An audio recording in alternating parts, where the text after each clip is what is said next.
আর হ্যাঁ বন্ধুরা, আমার আজকে সত্যি, সত্যিই মনটা খুবই ভালো। কারণ তোমরা নিশ্চয়ই আগের ভিডিওতে দেখেছো আমার, শুনেছো যে মেয়েরা মাধ্যমিকে টেস্টে অ্যালাউ হয়েছে।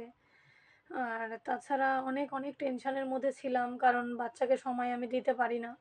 সারাক্ষণ ডিউটির ভেতরে আমাকে থাকতে হয়। ওদের সময় দিতে পারি না। ওরা নিজেরা যেইটুকু থাকে, বা হোস্টেলে বাইরের থেকে টিচারও নিয়ে দিতে পারি না। হোস্টেলের ম্যাডামরা যে যতটা পড়ায় সেইটুকু নিয়েই রয়েছে। তাই বন্ধুরা, তোমরা আমার ২ মেয়েকে অনেক, অনেক আশীর্বাদ করবে, যাতে ওরা অনেক দূর এগোতে পারে। কারণ ওদের অনেক কিছু স্বপ্ন আছে ওদের। ওরা বড় হবে, অনেক দূর পড়াশোনা করবে, বা ওরা কিছু সাবজেক্ট নিয়ে, ওদেরকে আমার পড়ানোর ইচ্ছে আছে। কিছু সাবজেক্ট নিয়ে পড়বে ওরা। তো যে সাবজেক্টটা নিয়ে পড়বে সেই সাবজেক্টটা নিয়ে পড়ানোর মতো ক্ষমতা আমার নেই, কিন্তু তবুও আমি চেষ্টা করছি। তাদের জন্য আমি রেডি হয়ে আছি যে আমি ওদের কোনো সাবজেক্ট নিয়ে পড়াবো। তা তো বন্ধুরা, তোমরা